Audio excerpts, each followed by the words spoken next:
Hello friends, எல்லாத்துக்கும் அஸ்ஸலாமு அலைக்கும். இன்றைக்கி நம்ம வீடியோவில் என்ன பார்க்க போகிறோன்னு பார்த்தீங்கன்னா, நம்ம வீட்டில் இருக்கக்கூடிய பல்லி கரப்பாம்பூச்சி எப்படி விரட்டுறதுங்கிறது இந்த டிப்ஸில் பார்க்கலாங்க. அது மட்டும் இல்லாமல் நம்ம வாங்கக்கூடிய பாலை காய்ச்சாமல் எப்படி வெண்ணெய் எடுக்குதுங்கிறது இந்த டிப்ஸில் பார்க்கலாம். இப்போ தான் நம்ம வீடியோவை முத பார்க்குறதுனா சேனலை மறக்காமல் சப்ஸ்கிரைப் பண்ணிக்கோங்க. வீடியோவுக்கு மறக்காமல் ஒரு லைக் போட்டுக்கோங்க. நீங்கள் போடக்கூடிய லைக் தான் எனக்கு அடுத்தடுத்து வீடியோ போடுறதுக்கு மோட்டிவேட்டாக இருக்கும். இப்போ வாங்க நம்ம வீடியோக்குள்ளே போகலாம். இப்போ நம்ம பார்க்கக்கூடிய முதல் டிப்ஸ் என்னன்னு பார்த்தீங்கன்னா, நம்ம வீட்டில் வெங்காயம் அதிகமாக வாங்கி வைக்கும் போது பார்த்திங்கன்னா ஒரு சில சமயங்களில் இந்த வெங்காயம்லாம் அழுகி போயிடும். அது மட்டும் இல்லாமல் நம்ம வெளியூர் போயிட்டு வந்து பார்க்கும்போது பார்த்திங்கன்னா அது யூஸ் இல்லாமல் இருக்கனால அந்த வெங்காயம் எல்லாமே அழுகி போயிடும். அது அழுகாமல் இருக்கிறதுக்கு என்ன டிப்ஸுங்கிறத அந்த வீடியோவில் பார்க்கலாங்க. இதுக்கு வந்து நான் கொஞ்சமாக அரிசி எடுத்திருக்கேன். இந்த அரிசியை நம்ம வாங்கி வச்சுருந்த வெங்காயத்து மேலே கொஞ்சமாக தூவி விடலாங்க.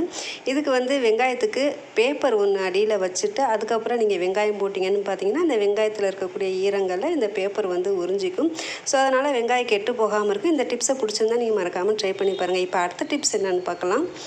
தக்காளி நம்ம வாங்கி வச்சுருப்போம் பார்த்தீங்களா, மழை காலமாக இருந்தாலும் சரி வெயில் காலமாக இருந்தாலும் சரி ஒரு சில சமயங்களில் இந்த தக்காளியும் அழுகக்கூடும். அது அழுகாமல் இருக்க கெட்டு போகாமல் இருக்க என்ன செய்யலாம்னா தக்காளியை நல்லா வாஷ் பண்ணிக்கலாங்க. வாஷ் பண்ணிவிட்டு இந்த தக்காளி எல்லாத்தையும் நல்லா தண்ணி இல்லாமல் தொடச்சி எடுத்துக்கலாம். தொடச்சிட்டு இந்த தக்காளியோட காம்பு பகுதியில் வந்து கொஞ்சமாக நம்ம எண்ணெய் விட்டுக்கலாங்க. எந்த எண்ணெயாக இருந்தாலும் பரவாயில்ல, குக்கிங் ஆயிலாக இருந்தாலும் சரி தேங்காய் எண்ணெயாக இருந்தாலும் சரி ஊற்றிட்டு இந்த காம்பு பகுதியில் நல்லா வந்து நம்ம தேய்ச்சி விடுக்கலாம். இப்படி நம்ம தேய்ச்சி வைக்கும் போது பார்த்திங்கன்னா அந்த தக்காளி பழம் எப்போவுமே கெட்டே போகாதுங்க. தக்காளியை எப்போ வைக்கும் போதும் சரி ஒரு பேப்பரை விரிச்சிட்டு அது மேலே நம்ம தக்காளி வச்சோன்னு பார்த்திங்கன்னா தக்காளி வந்து கெட்டு போகாது. எப்போவுமே நம்ம தக்காளி வைக்கும் போது பார்த்திங்கன்னா அந்த காம்பு பகுதியை கீழவே வைக்கக்கூடாதுங்க. அப்படி வச்சோன்னு பார்த்திங்கன்னா தக்காளி வந்து சீக்கிரமாகவே கெட்டு போயிடும். நம்ம எண்ணெய் தடவி வச்சுருக்கோம் பார்த்திங்களா, அது வந்து மேலாகவும் நம்ம தக்காளி வச்சோன்னு பார்த்திங்கன்னா தக்காளி எவ்வளோ நாளாக இருந்தாலும் கெட்டே போகாதுங்க. நம்ம ஆயில் தடவி வைக்கிறனால பார்த்திங்கன்னா 10-15 நாளைக்கு தக்காளி கெட்டு போகாமல் அப்படியே இருக்குது. பிடிச்சிருந்தா ட்ரை பண்ணி பாருங்கள். இப்போ அடுத்த டிப்ஸ் என்னன்னு பார்க்கலாம். நம்ம பொதுவாக பால் காய்ச்சி ஆடை எடுத்து அதிலேருந்து தானே வெண்ணெய் எடுப்போம். அப்போ வந்து அப்படி எடுக்காமல் இது வந்து ஒரு புது மாடலில் செய்யலாங்க. என்னென்னு பார்த்தீங்கன்னா, ஃப்ரெஷ்ஷான பாலை அப்படியே வாங்கி கொஞ்சம் நேரம் நம்ம ஃப்ரிட்ஜில் வச்சிட்டோன்னு பார்த்தீங்கன்னா அந்த பால்லேருந்து மேலே ஆடை கூடும் இல்லையா, அந்த ஆடையை வந்து நம்ம எடுத்து வச்சுக்கலாங்க. நம்ம வந்து பால் காய்ச்சணுன்ற அவசியமே இல்லை. இந்த மாதிரி ஃப்ரெஷ்ஷான பாலில் மேலே இருக்கக்கூடிய ஆடைகளை வந்து எடுத்துக்கலாம். ஃப்ரிட்ஜ் வச்சுருக்கவங்க பார்த்தீங்கன்னா பால் காய்ச்சணுன்னு அவசியமே இல்லைங்க. ஃப்ரெஷ்ஷாகவே நம்ம பால் எப்போவெல்லாம் டீ போடணும்னு தேவைப்படுதோ அப்போ எல்லாம் பால் எடுத்து காய்ச்சிக்கலாம். இந்த மாதிரி நான் வைக்கக்கூடிய பால்களை தான் கொஞ்சம் கொஞ்சமாக ஆடை எடுத்து சேர்த்து வச்சுருக்கேன். இந்த ஆடை பார்த்திங்கன்னா நான் ஒரு வாரத்துலேயே சேர்த்து எடுத்து உங்களுக்கு இது பார்க்கும்போது பார்த்திங்கன்னா நல்லா ஒரு க்ரீமியாட்டம் இருக்கும். ஐஸ்கிரீம் எப்படி இருக்கும் பார்த்திங்களா, அந்த மாதிரி நல்லா க்ரீமியாட்டம் இருக்குங்க. இதை நம்ம என்ன செய்யலான்னு பார்த்திங்கன்னா ஒரு கிண்ணத்தில் வந்து இதை நம்ம ஊற்றிக்கலாம். ஊற்றிட்டு நம்ம ஸ்டவ்வை பற்ற வச்சு இதை வந்து இதில் காய்ச்சிக்கலாம். காய்ச்சும் போது பார்த்திங்கன்னா நல்லா பால் கொதிக்கணும்னு அவசியமே இல்லைங்க. லைட்டாக நமக்கு நுர பொங்கி வந்தாலே போதும். நுர பொங்குனது இந்த பாலை வந்து நம்ம கம்ப்ளீட்டாக ஆற வச்சிடலாங்க. ஆற வச்சுட்டு இதில் வந்து கொஞ்சமாக தயிர் ஊற்றி நம்ம உரம் ஊற்றி எடுத்து வச்சுக்கலாம். பாலை ஆறிடுச்சு. ஆறின பாலை பார்த்திங்கன்னா நல்லா மஞ்சள் மசேன்னு எவ்வளோ க்ரீமியாக இருக்குது பார்த்திங்களா, சூப்பராக இருக்குது. இதில் கொஞ்சமாக நம்ம வந்து தயிர் ஊற்றிக்கலாங்க. தயிர் ஊற்றிட்டு இதை நல்லா நம்ம உரைய வச்சு எடுத்துக்கலாம்.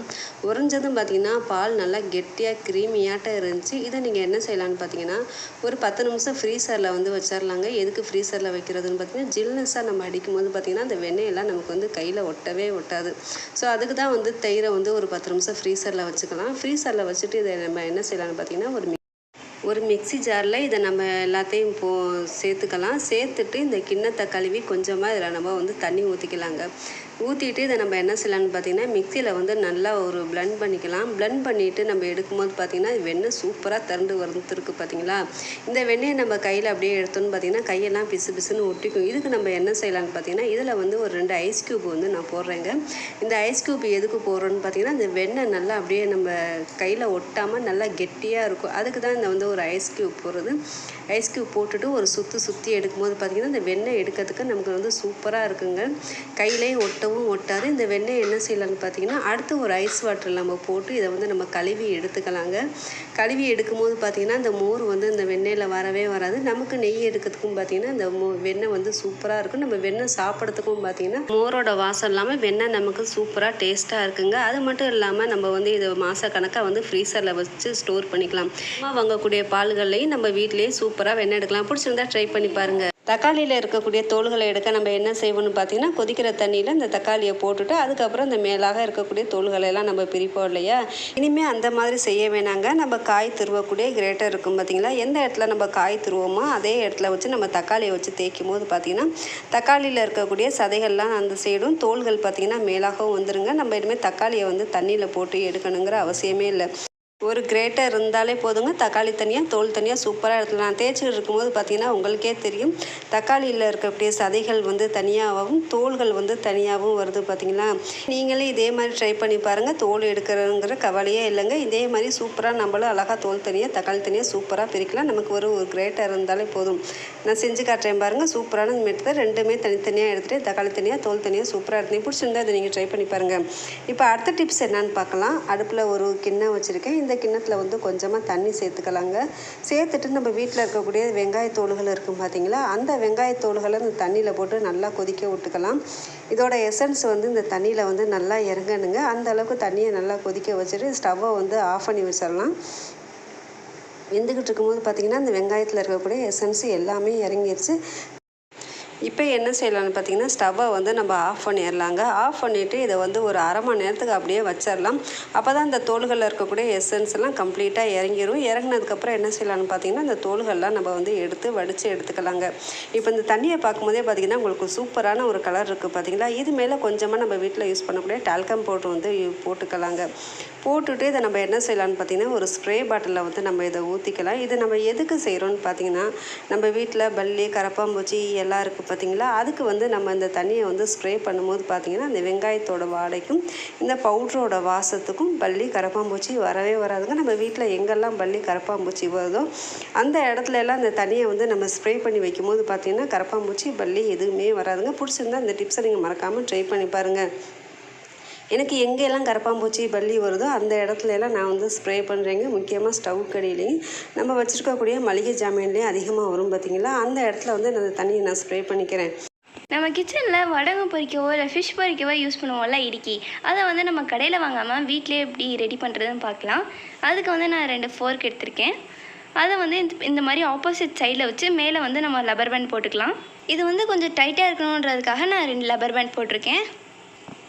லப்பர் பேண்ட் வந்து கொஞ்சம் மேலே ஏற்றியே போட்டுக்கோங்க. நீங்கள் கீழே போட்டிங்கன்னா அது கொஞ்சம் ரொம்ப லூஸாக இருக்கும்.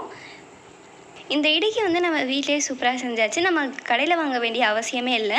நம்மக்கிட்ட 2 ஃபோர்க்கும் 2 லப்பர் பேண்டும் இருந்தாலே போதுங்க. நம்ம வீட்டிலே இடுக்கி செஞ்சிடலாம். இந்த டிப்ஸ் உங்களுக்கு பிடிச்சிருந்துச்சுன்னா நீங்களே வீட்டில் ட்ரை பண்ணி பாருங்கள். இப்போ வாங்க நெக்ஸ்ட் டிப் என்னன்னு பார்க்கலாம். இப்போ நெக்ஸ்ட் ஸ்டெப் என்னென்னு பார்த்தீங்கன்னா, நம்ம ஷாப்பிங் மால் இல்லாட்டி வேறு எங்கேயாவது வெளியே போனோம்னா அப்போ வந்து நம்ம ஹேண்ட் பேக்கில் ஸ்டோன் பேக்கில் இந்த மாதிரி வந்து ஜிப் டை வந்து போட்டு விட்ருவாங்க. அதை வந்து நம்ம எப்படி கட் பண்ணாமல் ஈஸியாக ரிமூவ் பண்ணுறது தான் ஃப்ரெண்ட்ஸ் இந்த வீடியோவில் பார்க்க போகிறோம். அதுக்கு வந்து நான் ஒரு சேஃப்டி பின் எடுத்திருக்கேங்க. வந்து நம்ம இந்த ஜிப் டையில் வந்து ஒரு லாக் கொடுத்துருப்பாங்கல்ல, அதில் வந்து சைடில் வந்து உங்களுக்கு 2 ஹோல்ஸ் தெரியும். அதுக்குள்ளே வந்து இந்த சேஃப்டி பின்னை விட்டுருங்க. சேஃப்டி பின் வந்து வெளியே வரணும்.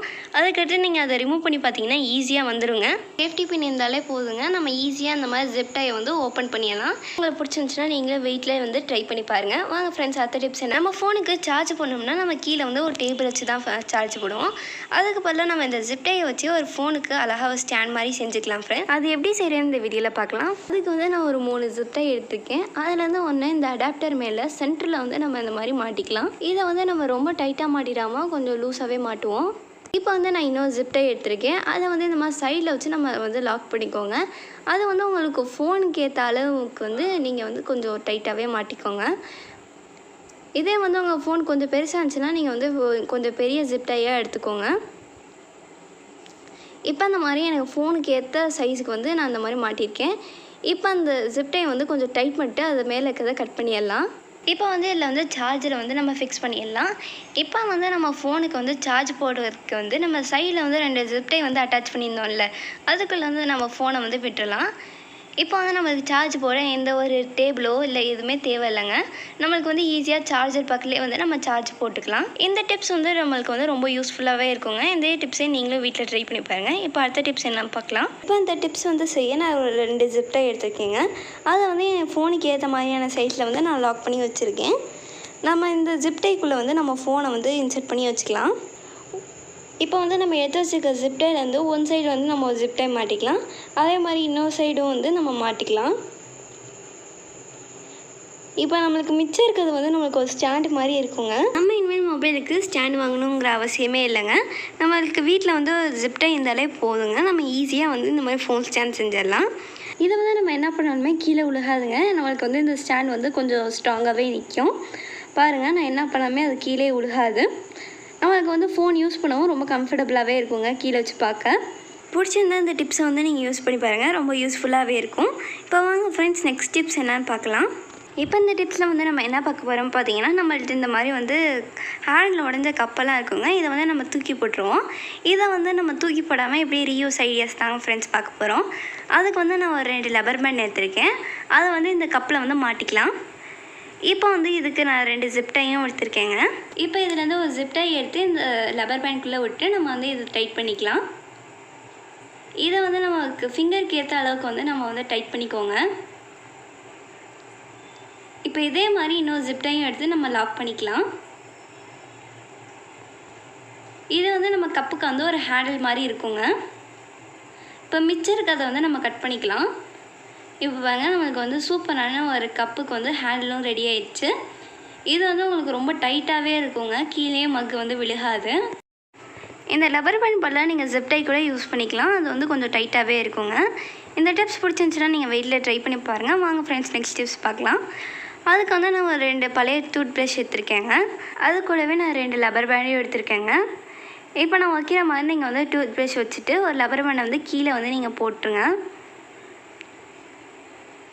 இப்போ அதே மாதிரி மேலே அந்த இடத்துலையும் வந்து நீங்கள் ரப்பர் பேண்ட் வந்து போட்டுருங்க. இப்போ நம்ம இந்த ப்ரஷ்ஷை எதுக்கு யூஸ் பண்ண போகிறோம்னா, க்ளீனிங் பண்ண தான் ஃப்ரெண்ட்ஸ் யூஸ் பண்ண போகிறோம். இதை வந்து ரொம்ப மெலிசான ஜன்னல் கம்பி இல்லாட்டி வந்து இந்த மாதிரி ஏர் கூலர், டேபிள் ஃபேன் இந்த மாதிரி இதுக்கெலாம் நீங்கள் வந்து க்ளீன் பண்ண யூஸ் பண்ணிக்கலாம். ரொம்ப யூஸ்ஃபுல்லாகவே இருக்குங்க. இந்த டிப்ஸ் பிடிச்சிருந்துச்சுன்னா மறக்காமல் நீங்கள் வீட்டில் வந்து ட்ரை பண்ணி பாருங்கள். இவ்வளோ நேரம் வீடியோவை பொறுமையாக பார்த்தவங்க எல்லாத்துக்கும் ரொம்ப ரொம்ப தேங்க்ஸ். தேங்க்யூ ஃபார் வாட்சிங். அஸ்ஸலாமு அலைக்கும்.